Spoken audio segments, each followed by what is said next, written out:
Ce verset biblique est le plus puissant qui existe et changera votre vie pour toujours. Je vais te demander quelque chose, ne me crois pas, vois par toi-même.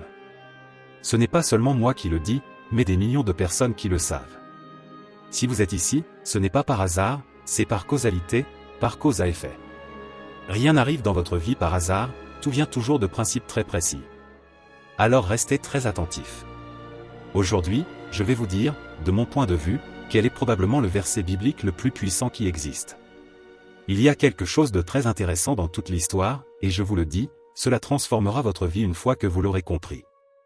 Tout au long de l'histoire, divers maîtres et avatars hautement évolués sont venus sur la planète Terre et nous ont enseigné une meilleure façon de vivre, une façon de manifester notre réalité, une façon de cesser d'être victime des circonstances. Quand je parle à des gens qui ne connaissent pas ces principes, je les trouve craintifs, perdus, victimes du hasard ou de la chance, ou plutôt, de leur croyance au hasard ou à la chance, sans aucune direction dans la vie et complètement à la merci des circonstances. Jésus de Nazareth a laissé un enseignement très important qui n'est pas inclus dans la Bible, mais les voies du Seigneur sont impénétrables. Il s'avère qu'un berger a trouvé des parchemins parfaitement conservés dans des grottes à l'intérieur d'amphores vieilles de plus de 2000 ans.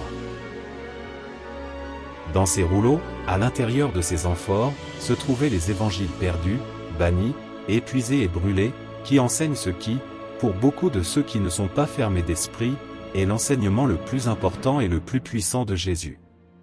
Ce sont les évangiles gnostiques, les évangiles apocryphes.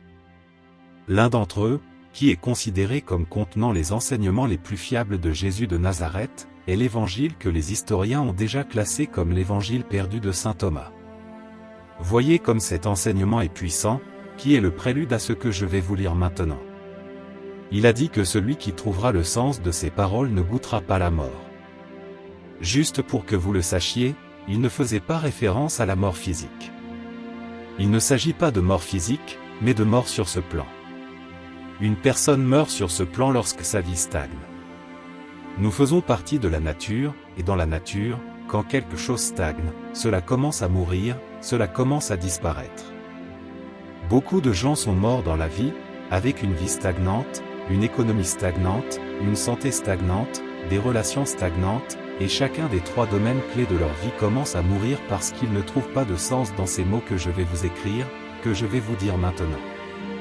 Jésus a dit, si ceux qui vous dirigent vous disent que le royaume est dans les cieux, alors si c'était le cas et que vous le croyez, les oiseaux du ciel vous rattraperaient.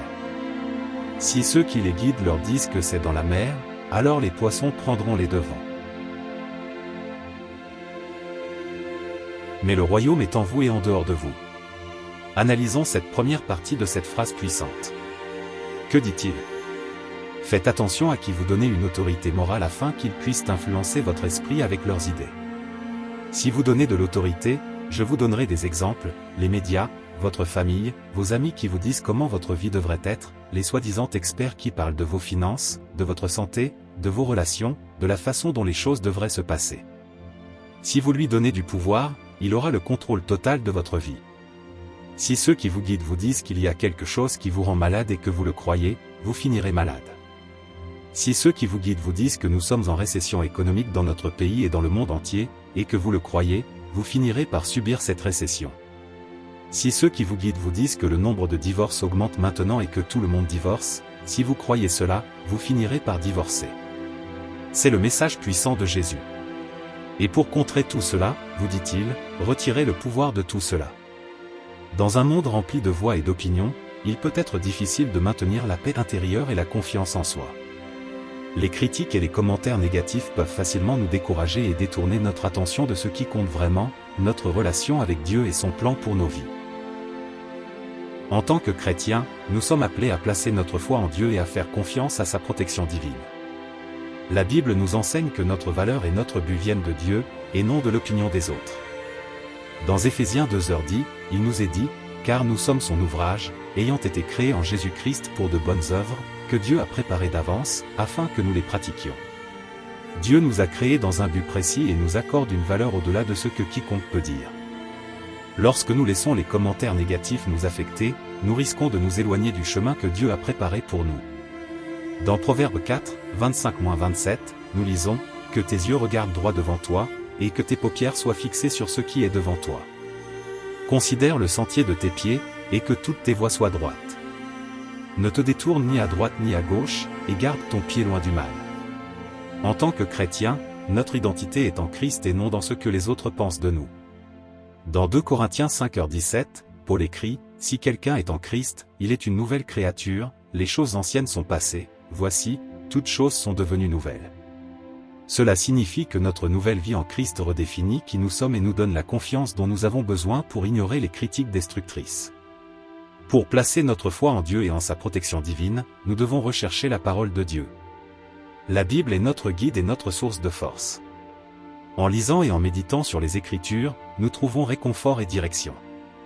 Le psaume 119, 105 nous rappelle, « Ta parole est une lampe à mes pieds et une lumière sur mon sentier. » En remplissant nos esprits et nos cœurs de la vérité de Dieu, nous pouvons résister aux commentaires négatifs et rester forts dans notre foi. La prière est un autre moyen puissant de se connecter à Dieu et d'abandonner nos soucis. Dans Philippiens 4, 6,7, nous recevons cet enseignement, « Ne vous inquiétez de rien, si ce n'est qu'en toute chose, par des prières et des supplications, avec des actions de grâce, que vos besoins soient connus de Dieu. Et la paix de Dieu, qui surpasse toute intelligence, gardera vos cœurs et vos pensées en Jésus-Christ. » En apportant nos soucis à Dieu, il nous donne paix et protection.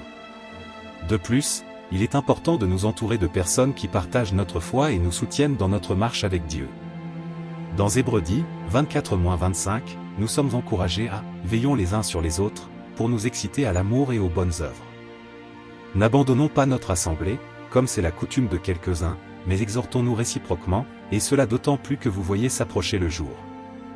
Une communauté de foi nous encourage et nous aide à rester concentrés sur Dieu. Jésus nous a également appris à aimer nos ennemis et à prier pour ceux qui nous persécutent.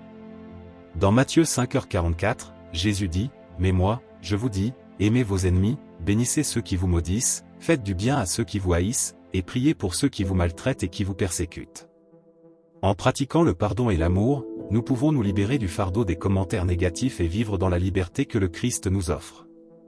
Ignorer les commentaires négatifs extérieurs et placer notre foi en Dieu est essentiel pour vivre une vie pleine selon son dessein. En recherchant la vérité dans la parole de Dieu, en priant continuellement, en nous entourant d'une communauté de foi et en pratiquant le pardon et l'amour, nous pouvons résister aux critiques destructrices et faire confiance à la protection divine de notre Père Céleste. Rappelons-nous toujours que notre valeur et notre but viennent de Dieu, et qu'il nous aime et prend soin de nous inconditionnellement. Je vous mets au défi de sortir et de regarder dans les yeux des gens là-bas. Ils ne sont en aucun calibre. Ils vivent une vie tranquille et désespérée. Apparemment tout va bien. Regardez dans les yeux qui sont le miroir de l'âme, et ils ne mentent pas. Ils sont tristes, ennuyeux, craintifs, contrôlés par la peur. Mais Jésus de Nazareth, il y a plus de 2000 ans, l'a dit très clairement. Si ceux qui les guident leur disaient que le royaume est dans les cieux, alors les oiseaux prendraient les devants. C'est comme si aujourd'hui, au XXIe siècle, on vous disait, faites attention à ça, ça va vous rendre malade, ça va vous rendre malade. Soyez prudent avec ça parce que vous allez avoir moins d'argent, vous allez avoir moins d'argent. Attention, tout le monde divorce, vous allez divorcer. C'est la traduction du XXIe siècle de cette phrase puissante de Jésus de Nazareth. Vient ensuite la partie la plus puissante de toutes. Il dit que lorsque vous vous connaîtrez vous-même, alors vous serez connus et vous réaliserez que vous êtes les enfants du Père vivant, et non d'un Dieu mort d'autrefois. Mais Jésus de Nazareth ajoute et avertit, « Mais si vous ne vous connaissez pas vous-même, vous êtes plongés dans la pauvreté, et vous êtes la pauvreté même. » Dans la société d'aujourd'hui, nous sommes constamment bombardés d'informations et d'opinions extérieures sur qui nous devrions être et comment nous devrions vivre. Ce verset nous invite à nous déconnecter de ces influences extérieures et à rechercher la vérité en nous-mêmes. La pratique de la méditation et de la prière peut nous aider à développer une plus grande conscience de nous-mêmes et de la présence de Dieu dans nos vies. L'enseignement selon lequel le royaume de Dieu est en nous rappelle que nous avons tous une valeur intrinsèque et un but divin.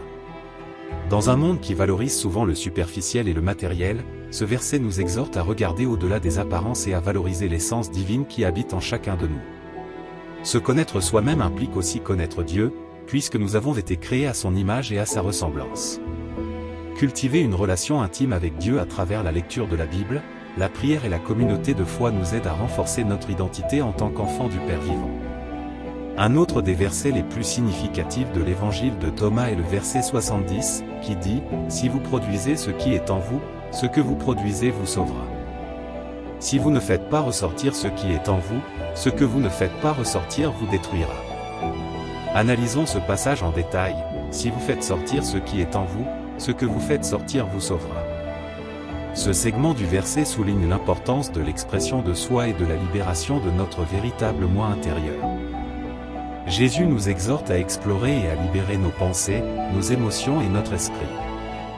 Le salut ici peut être interprété comme une forme de libération personnelle et spirituelle qui se produit lorsque nous vivons authentiquement et en accord avec notre vraie nature. En faisant ressortir ce que nous portons en nous, nous nous alignons sur notre essence divine et vivons une transformation spirituelle. Si vous ne faites pas ressortir ce qui est en vous, ce que vous ne faites pas ressortir vous détruira. D'un autre côté, ce passage nous met en garde contre les conséquences de la répression de notre véritable moi. Le manque d'expression de soi et d'authenticité peut conduire à une multitude de problèmes émotionnels, mentaux et spirituels. Ce que nous ne nous débarrassons pas peut devenir un fardeau que nous portons, provoquant du stress, de l'anxiété et une déconnexion de notre véritable identité et de Dieu. Cette destruction n'est pas nécessairement physique, mais peut se manifester sous des formes de souffrance intérieure et d'une vie sans but ni paix. Dans la société d'aujourd'hui, nous sommes souvent confrontés à des pressions extérieures qui nous dictent comment nous devons nous comporter et qui nous devons être. Ce verset nous invite à nous lancer dans un voyage d'exploration de soi pour découvrir et exprimer notre véritable essence. La pratique de la méditation, de la réflexion et de la journalisation peuvent être des outils utiles pour approfondir notre moi intérieur et trouver le courage de vivre de manière authentique. Réprimer nos émotions et nos pensées peut entraîner une accumulation de stress et de problèmes de santé mentale. L'enseignement de Jésus nous encourage à nous libérer de ces fardeaux intérieurs. Parler à un conseiller, à un chef spirituel ou à un ami de confiance peut nous aider à traiter et à libérer ce que nous portons en nous. Ce faisant, nous trouvons soulagement et guérison, nous permettant de vivre une vie plus équilibrée et plus heureuse. L'acte de faire ressortir ce qui est en nous a également une composante spirituelle.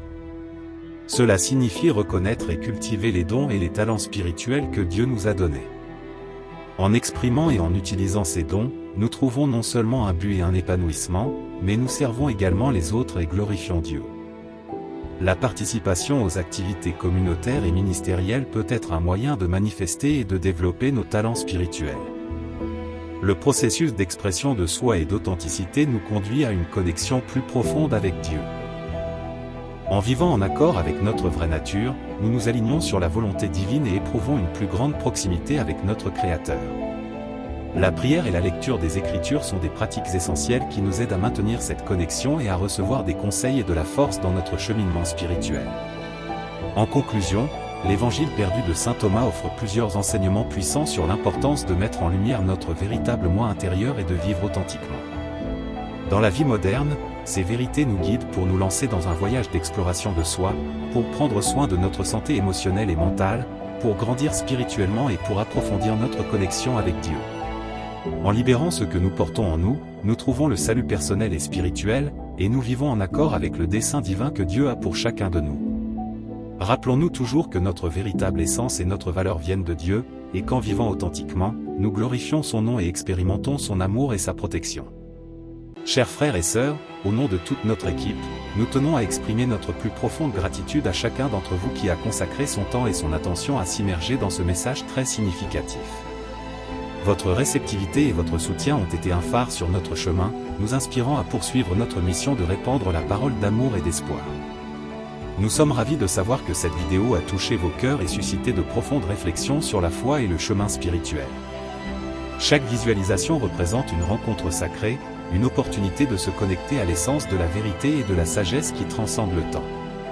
Votre présence dans ce voyage nous pousse à continuer d'avancer, à approfondir nos explorations et à partager davantage de cette richesse spirituelle avec le monde. Nous nous engageons à continuer d'être un canal pour la lumière de l'Évangile perdu de saint Thomas, apportant réconfort, inspiration et amour à tous ceux qui en ont besoin. Encore une fois, du fond du cœur, merci. Merci de faire partie de cette communauté de recherche et de découverte.